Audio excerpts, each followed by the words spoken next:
أعوذ بالله من الشيطان الرجيم. بسم الله الرحمن الرحيم.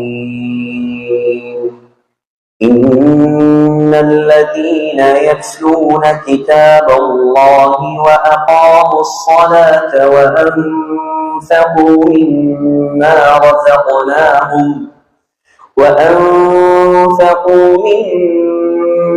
رزقناهم سرا وعلانية يرجون تجارة لن تبور ليوفيهم أجورهم ويزيدهم من فضله إنه غفور شكور. صدق الله العظيم.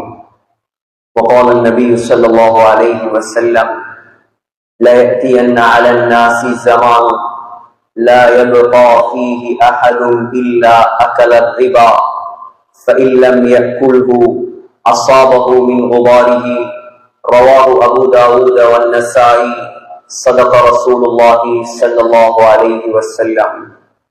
அளவில்லா அருளும் இணையில்லா கிருபையும் கொண்டு அகில உலகத்தை படைத்து பரிபாலித்து பராமரித்து இரட்சித்து பாதுகாத்து போஷிக்கக்கூடிய வல்ல நாயன் அல்லாஹ், அவனுக்கே அனைத்து புகழும். அல்ஹம்துலில்லாஹ்.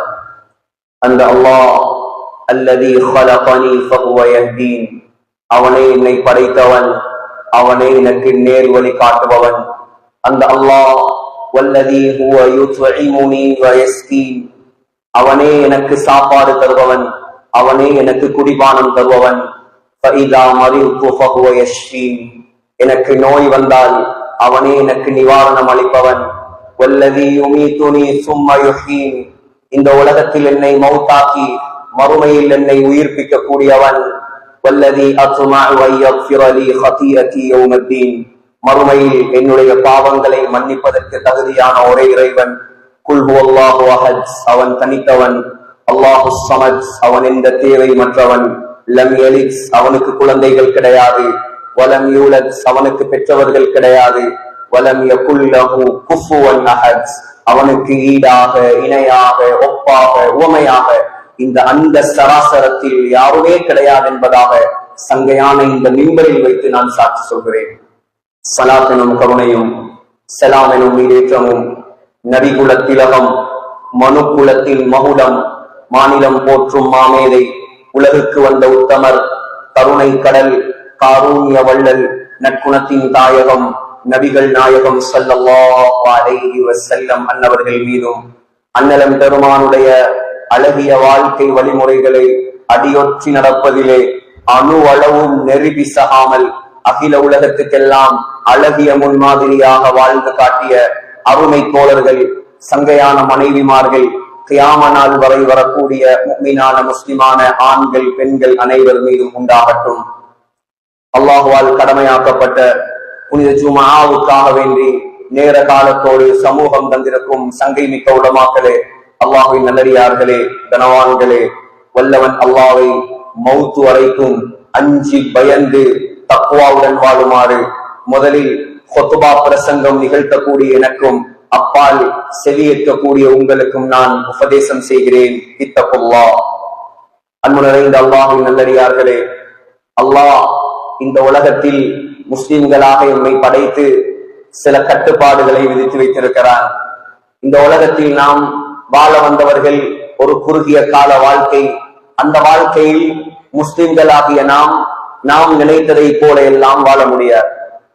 அந்நியர்கள், சகோதர சமயத்தவர்கள், அவர்களுடைய மார்க்கத்தில் கட்டுப்பாடுகள் இருக்குதோ இல்லையோ, அவர்கள் நினைத்ததை போல் வாழ்வார்கள். ஆனால் அல்லாஹ்வுடைய அடியார்களாகிய நாம் நினைத்தது மாறி வாழ முடியாது. அப்படி நினைத்ததை போல் வாழ்பவன் அவன் உண்மையான முஸ்லிமாக இருக்கவும் முடியாது. அல்லாஹ் இந்த இஸ்லாமிய மார்க்கத்தின் மூலமாக முழு வழிகாட்டல்களையும் நமக்கு செய்திருக்கிறான். இஸ்லாம் அரைக்குறை மார்க்கம் அல்ல. இஸ்லாம் கம்ப்ரிஹென்சிவ் ரிலிஜன், பரிபூர்ணமான மார்க்கம், விசாலமான மார்க்கம். முஹம்மது ஸல்லல்லாஹு அலைஹி வஸல்லம் ஒரு மனிதன் எச்சு துப்புவதிலிருந்து, மலசலம் கழிப்பதிலிருந்து, பிரயாணம் செல்வதிலிருந்து, ஆட்சி செய்வது வரை எப்படி வாழ வேண்டும் என்பதை ஒன்று விடாமல் நமக்கு காட்டி தந்திருக்கிறார்கள். இந்த மார்க்கத்தில், இந்த குர்ஆனில் சொல்லித்தராத ஒரு விடயமே கிடையாது. குடும்பவியல், பொருளியல், அருளியல், இல்லறம், ஆன்மீகம் எல்லா துறைகளையும் படித்து தந்து ஏக இறைவனின் அருளை பெற்று இந்த உலகத்தில் வாழ்வதற்குரிய அத்துணை வழிமுறைகளையும் ஸல்லல்லாஹு அலைஹி வஸல்லம் நமக்கு காட்டி தந்தார்கள். ஒரு மனிதன் திருமணம் எப்படி இருக்க வேண்டும், அவனுடைய குடும்ப வாழ்க்கை எப்படி இருக்க வேண்டும், பெற்றோருடன் எப்படி நடக்க வேண்டும், பள்ளிவாசலில் எப்படி இருக்க வேண்டும், பிரயாணத்தில் எப்படி இருக்க வேண்டும், வியாபாரம் கொடுக்கல் வாங்கல் எப்படி செய்ய வேண்டும், எது ஹலால் எது ஹராம், எது கூடும் எது கூடாது, இதை செய்யலாம் இதை செய்ய முடியாது, இதை செய்தால் என்ன நன்மை, இதை செய்தால் என்ன தீமை, யாரும் எனக்கு தெரியாது என்று அல்லாஹ்விடம் சாக்கு போக்கு சொல்ல முடியாது. சகோதரர்களே, இந்த உலகத்தில் இன்று முஸ்லிம்கள் மாத்திரமல்ல, முஸ்லிம்கள் அல்லாதவர்களும் இன்று உலக வாழ்க்கைக்குரிய ஒரு அடிப்படை தேவையாக, ஒரு அடிப்படை அம்சமாக கருதி செயற்பட்டு முயற்சி செய்து கொண்டிருக்கும் ஒரு துறைதான் பொருளாதாரம், எக்கனாமிக். சகோதரர்களே, அந்த பொருளாதாரம் இஸ்லாம் விரிவாக பேசிய ஒரு துறை. கொடுக்கல் வாங்கல், வியாபாரம், எது முடியும் எது முடியாது, எது வேணும் எது இயலாது, அனைத்தையும் ஸல்லல்லாஹு அலைஹி வஸல்லம் திட்ட தெளிவாக சொன்னார்கள்.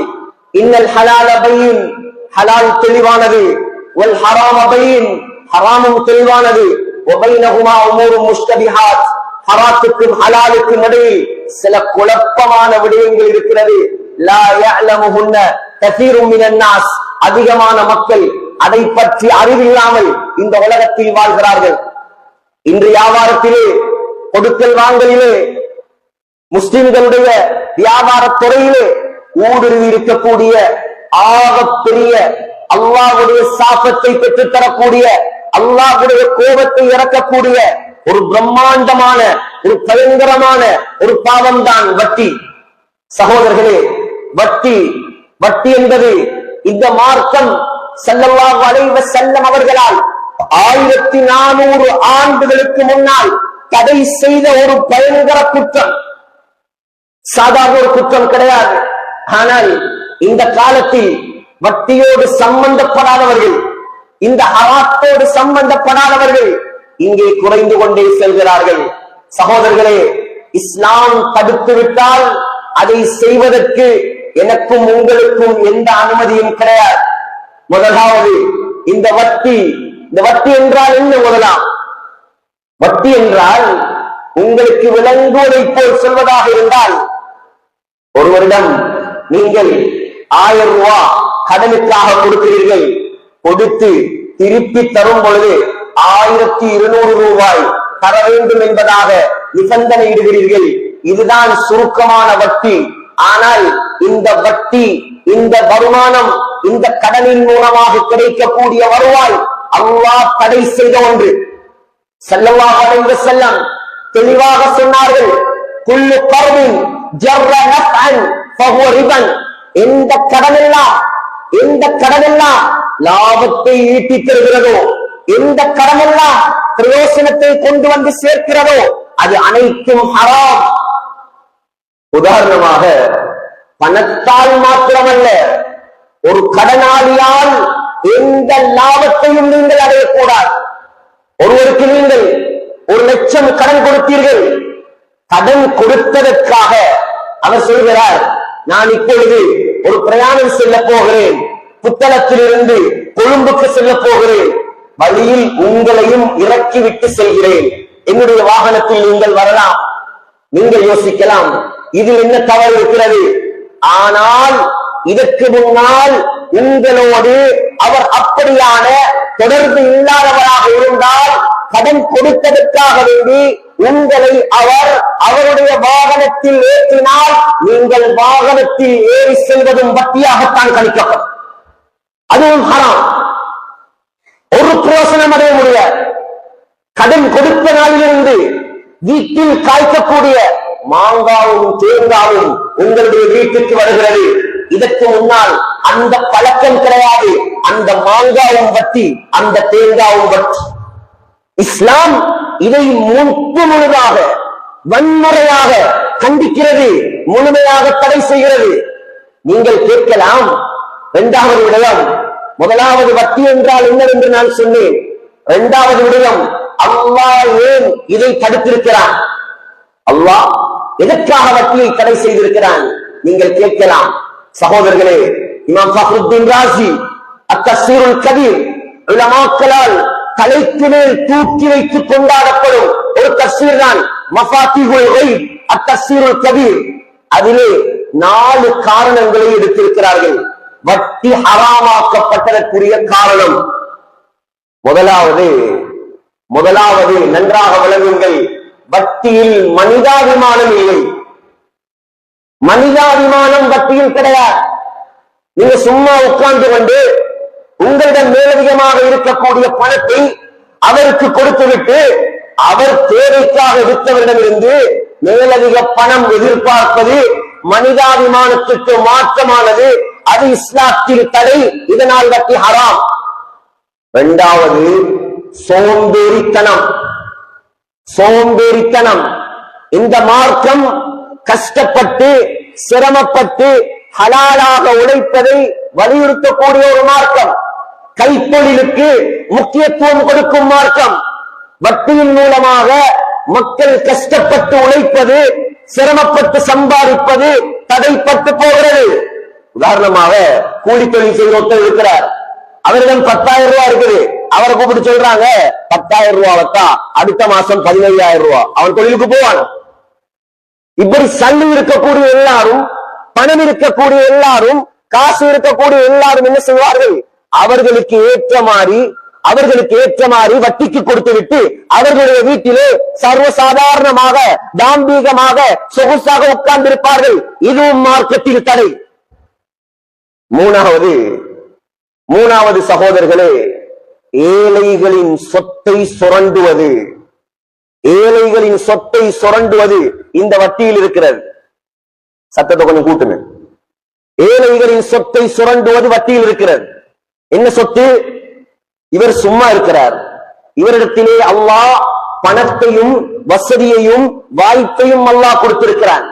இந்த நேரத்தில் ஒருவன் வருகிறான், அவனுடைய மனைவி ஆஸ்பத்திரியில், அவனுடைய மகளுக்கு சோமில்லை, அவன் கடனாளி, அவன் நோயாளி, அவன் ஏழை, அவன் வறியவன். இதனால் அவன் கடனெடுக்க வருகிறான்.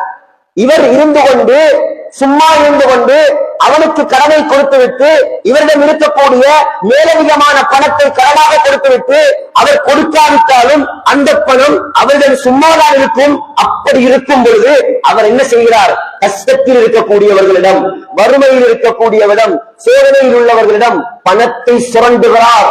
இஸ்திக்லாலில் ஹாஜா, ஏழைகளின் தேவைகளை சுரண்டுகிறார். இது இந்த மார்க்கத்தில் ஹராம்.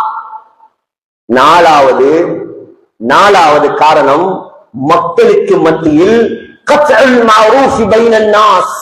மக்களுக்கு மத்தியில் உதவி மனப்பான்மை, நல்லது செய்ய வேண்டும் என்ற தன்மை இந்த வட்டியின் மூலமாக அறவே இல்லாமல் போகிறது. ஒருத்தர் இருக்கிறார், கடன் கேட்டால் கொடுப்பார், திருப்பி தரும் வரைக்கும் பொறுமையாக இருப்பார். அவருடைய பக்கத்தை வீட்டுக்காரன் வட்டிக்காரன். அவன் என்ன செய்கிறார்? வட்டிக்கு கொடுக்கிறார். 1000 ரூபாய் கொடுத்தா 2000 வருது, 1 லட்சம் கொடுத்தா 1.5 லட்சம் வருது.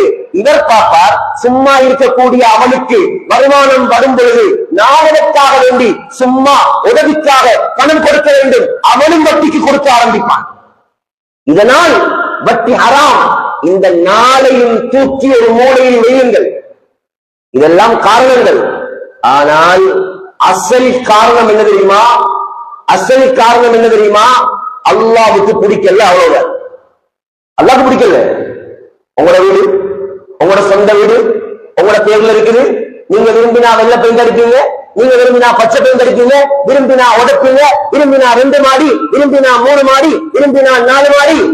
இது அல்லாஹ்வுடைய உலகம், இது அல்லாஹ்வுடைய ஆட்சி, இது அல்லாஹ்வுடைய மார்க்கம். அவன் நினைத்ததை ஹலாலாக்குவான், அவன் நினைத்ததை ஹராமாக்குவான். ஏன் ஹராம் ஏன் ஹலால் கேட்கக்கூடிய உரிமை இந்த உலகத்தில் யாருக்கும் கிடையாது. ஒன்றுதான் காரணம்,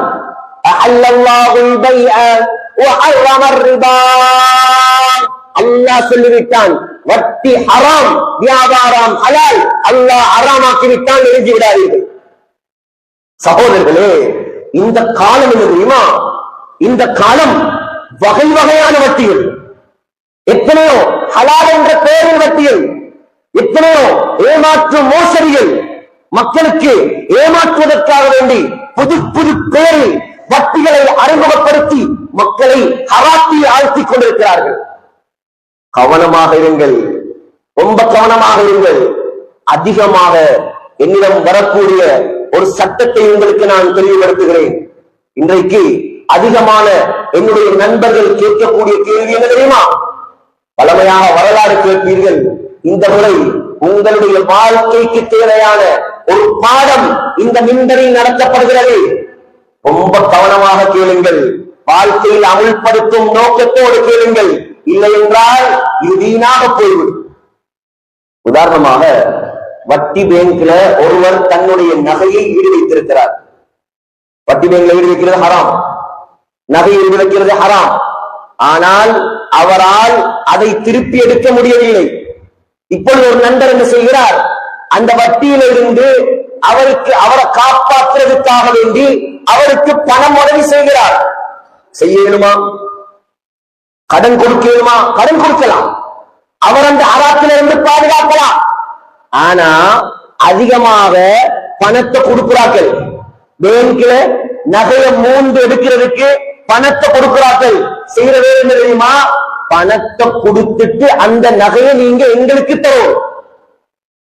பணத்தை கொடுக்கிற, கடனை மூந்து எடுக்கிறதுக்கு கொடுத்துட்டு சொல்ற அந்த நகையை நீங்க எங்களுக்கு விற்கணும். இது ஹராம்.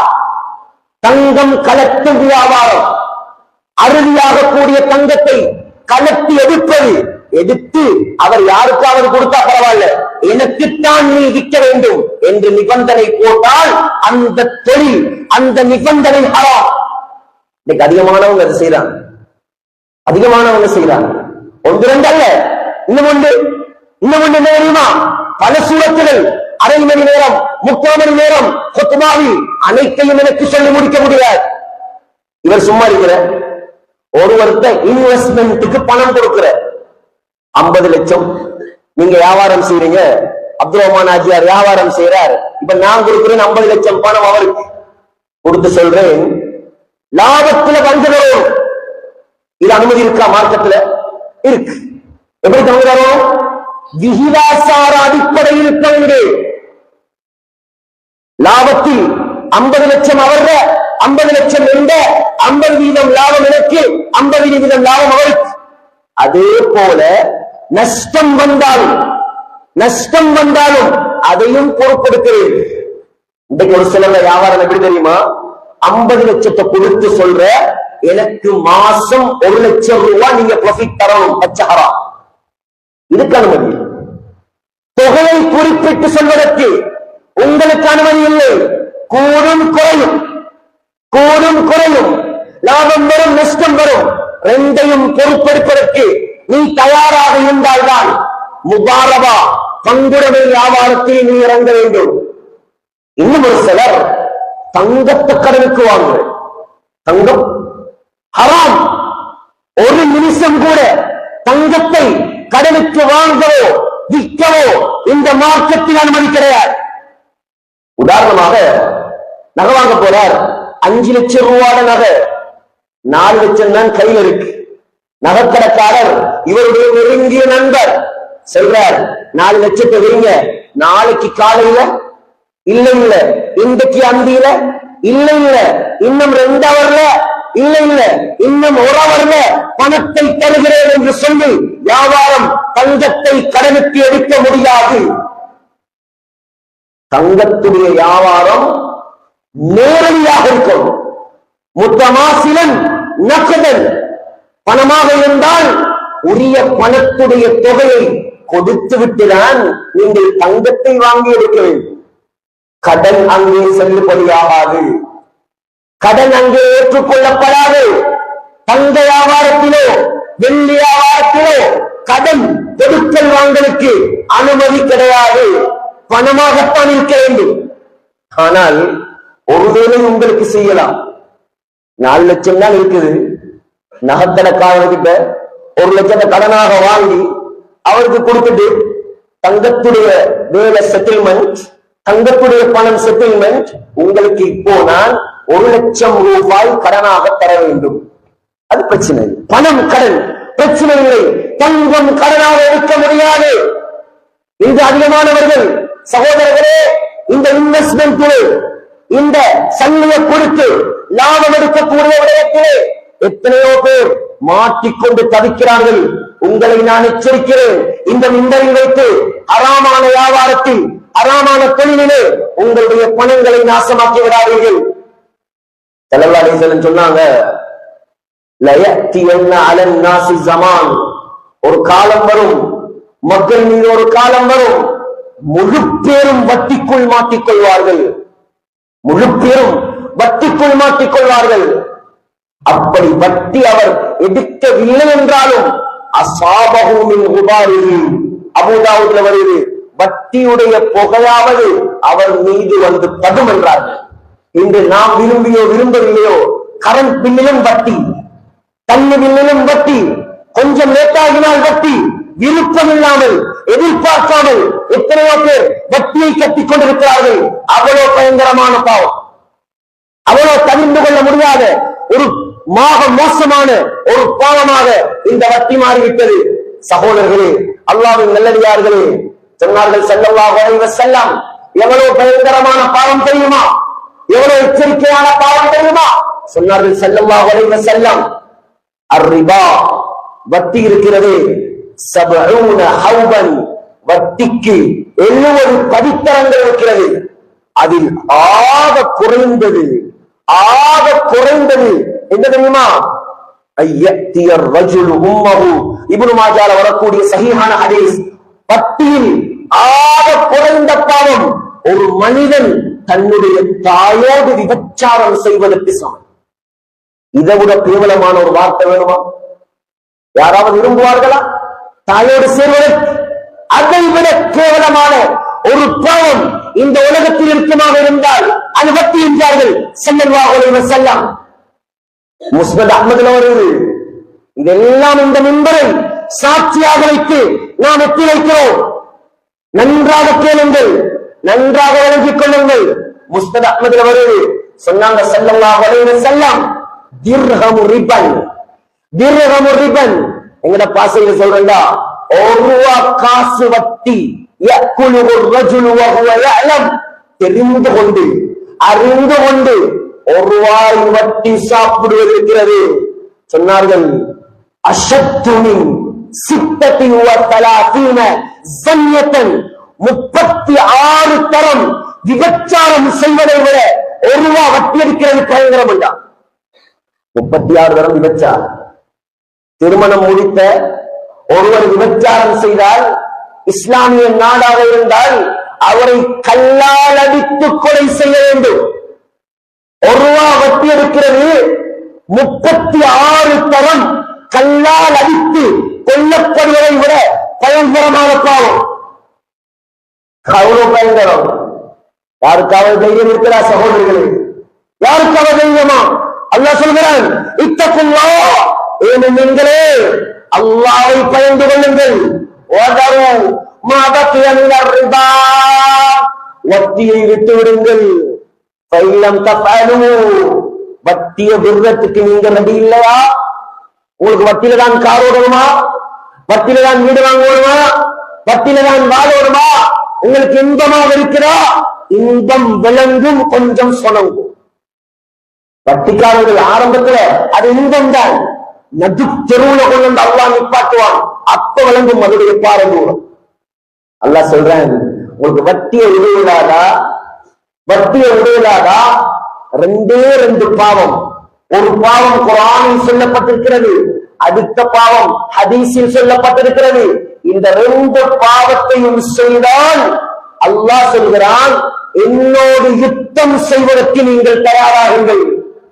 ஒரு பாவம் வட்டி, அடுத்த பாவம் அல்லாஹ்வுடைய நல்லடியார்களோடு விரோதம் பாராட்டுவது. இந்த ரெண்டே ரெண்டு பாவத்துக்கு தான் அல்லாஹ் சொல்கிறான், என்னோடும் என்னுடைய நபிகள் நாயகத்தோடும் யுத்தம் செய்வதற்கு நீங்கள் தயாராகுங்கள். யாரு கேளும் சகோதரர்களே, இந்த ஆயத்துக்கு கீழ் தஃசீர் இப்னு கஸீரிலே இப்னு அப்பாஸ் ரலியல்லாஹு அன்ஹு சொல்கிறார்கள், கியாமத்துடைய நாளையில், அந்த மறுமை நாளையில் நம்மை எழுப்பி நிப்பாட்டி வட்டிக்காரனை எடுத்துக்கொண்டு வரப்பட்டு ஏற்கனவே அவன் பைத்தியமாகத்தான் எழுப்பாட்டப்படுவான்.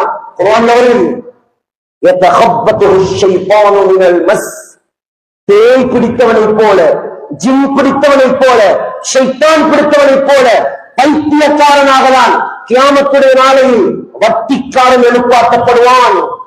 சகோதரர்களே, அந்த நிலையில் இவரை கொண்டு வரப்பட்டு இவருடைய கையிலே ஒரு வாளை கொடுத்து,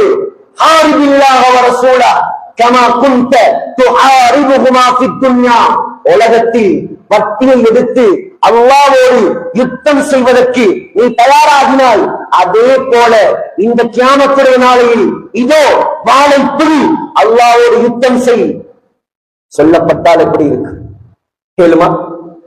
உடுப்பில்ல, செருப்பில்ல, நிழல் இல்ல, சொந்த ஊர் இல்ல, குடிக்கிறதுக்கு தண்ணி இல்ல, மனைவியே உதவிக்கு இல்ல, பிள்ளைகளே உதவிக்கு இல்ல, பெற்ற தாய் தகப்பனே காணல, யாரை கூட்டிக் கொண்டு அல்லாஹ்வோடு யுத்தம் செய்வதற்கு நீ தயாராகுவாய். சைன் வைப்பவர்கள், சாட்சியாக இருப்பவர்கள் முழு பேரும் வட்டிக்காரர்கள். ஆக்கிலு ரிபா சொன்னார்கள், வட்டி சாப்பிடுவன் நாசமா போகட்டும். நான் அல்ல, ஸல்லல்லாஹு அலைஹி வஸல்லம் சொன்னார்கள், வட்டிக்கு கொடுப்பவன் நாசமா போகட்டும். வட்டியை எழுதுகிறானே அவனும் நாசமா போகட்டும். வட்டிக்கு சாட்சியாக வருகிறானே அவனும் நாசமா போகட்டும். யார் வட்டி கடைகளில் வட்டிக்கு சைன் வைக்கிறீங்களோ உங்களை எச்சரிக்கிறேன், நீங்கள் அல்லாஹ்வோடு யுத்தம் செய்வதற்கு சைன் வைக்கிறீர்கள். லேசான சைன் அல்ல. ஒரு சிலர் கட்டடங்களை கட்டி வட்டி கடைகளுக்கு வாடகை கொடுத்திருக்கிறாங்க. நீங்க வட்டி கடைக்கு வாடகை கொடுக்கலங்க, அல்லாஹ்வோடு யுத்தம் செய்யக்கூடியவர்களுக்கு வாடகை கொடுத்திருக்கிறீர்கள். உங்களுக்கு வரக்கூடிய வருமானம் பச்சாரம். ஆகையால் இது எச்சரிக்கை பயங்கரமானது, ரொம்ப மோசமானது.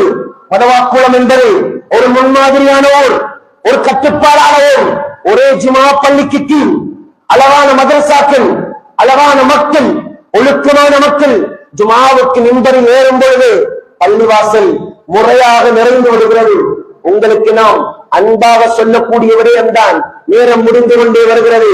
நிறைய விடயங்கள் நினைத்து வந்தோம், ஆனால் நேரம் கொடுக்கவில்லை.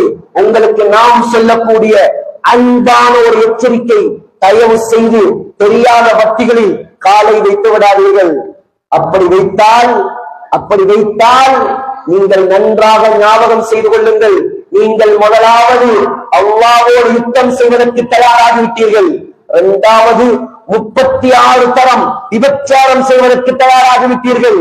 மூணாவது தாயோடு சேர்வதற்கு தயார்.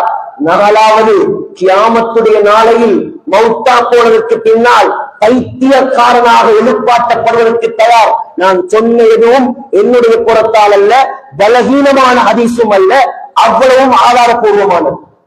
ஆகையால் சிந்தியுங்கள் சகோதரர்களே, பணம் வரும் போகும், பணம் இன்று இருக்கும், நாளை சென்றுவிடும். கபரை மூடினால், கண்ணை மூடினால் நம்முடைய எந்த பணமும் நமக்கு எந்த உதவியும் செய்யாது. அல்லாஹ்வுக்காக வாழுங்கள், அல்லாஹ் சொன்ன முறையில் வாழுங்கள், தொழுகைகளை பேணுங்கள், ஹராத்தை விட்டுவிடுங்கள், பள்ளிவாசலுக்கு நேரம் கொடுங்கள், ஹலாலாக சம்பாதியுங்கள், வட்டி பொழப்பு நடத்தாதீர்கள், வட்டியில் இன்பம் காணாதீர்கள். அல்லாஹ் அழிப்பேன் என்று சொன்னால் அழித்தே தீர்வான், அதில் எந்த சந்தேகமும் கிடையாது. உலமாக்களை அணுகுங்கள். தெளிவில்லை என்றால் தயவு செய்து உங்களுடைய வியாபாரத்தை முழுமையாக சொல்லி, எத்தனையோ உலமாக்கள் இருக்கிறார்கள், எத்தனையோ மதரசா மாணவர்கள் இருக்கிறார்கள், சிறப்பான உலமாக்கள் இருக்கிறார்கள். அணுகி உங்களோட வியாபாரத்தை கொஞ்சம் சொல்லுங்க, இதுதான் என்னுடைய வியாபாரம், நான் செய்யக்கூடிய வியாபாரம் ஹலாலா ஹராமா வட்டியா கேளுங்கள், தீர்க்குங்கள். ஏன் தெரியுமா? கியாமத்துடைய நாளையில உங்களோட தொழிலால மாற்றிக்கொள்வது நீங்க மட்டுமல்ல, உங்களோட பதவி, உங்களோட பிள்ளை, உங்களோட தாய் முழு பேருக்கும் ஹராத்தை சாப்பிட கொடுத்தால் அவ்வளோ பேரும் கியாமத்துடைய நாளையில் உங்களுக்கு எதிராக வருவார்கள். ஆகையால் சகோதரர்களே, யாராவது அப்படி இருக்க மாட்டீர்கள். யாராவது வட்டியில் தொடர்பில் இருந்தால் தயவு செய்து இந்த ஜுமாவை முடித்துவிட்டு வீடு செல்வதற்கு முன்னால் இந்த பள்ளியிலேயே 2 ரக்காத் தொழுது வட்டிக்கு தௌபா செய்து விடுங்கள். தௌபா செய்துவிட்டு வீட்டுக்கு செல்லுங்கள். சகோதரர்களே, அல்லாஹ்வுக்காக விடுங்கள். ஒரு அரபி ஹுத்பாவிலே மஹ்மூதுல் ஹசனாத் என்ற பெரும் பிரபல்யமான ஒரு ஆலிம் அவர் சொல்ல நான் கேட்டேன், அல்லாஹ்வுக்காக ஒரு வட்டி பேங்கிலே தொழில் செய்த ஒரு மேனேஜர் வட்டி தொழிலை விட்டார். வட்டி தொழிலை விட்டார். இன்று அல்லாஹ் அவரை ஹாஃபிஸாக்கி ஆலிமாக்கி மிம்பரில் ஹுத்பா ஓதக்கூடிய ஒரு ஹதீபாக ஆக்கி வைத்திருக்கிறார். ஹராத்தை விட்டார் அல்லாஹ்வுக்காக. அல்லாஹ் முழு உலக மக்களுக்கும் முழு ஊர் மக்களுக்கும் ஹலாலை தெளிவுபடுத்தும் ஒரு சிறந்த ஹதீபாக மாற்றி இன்றும் ஹுத்பா ஓதிக் கொண்டிருக்கிறார். ஆகையால் அல்லாஹ்வுக்காக நீங்கள் எதை இழப்பீர்களோ அல்லாஹ் அதை விட சிறந்ததை உங்களுக்கு தருவார். எனவே எல்லாம் வல்ல அல்லாஹ் நம் அனைவரையும் மன்னிப்பானாக.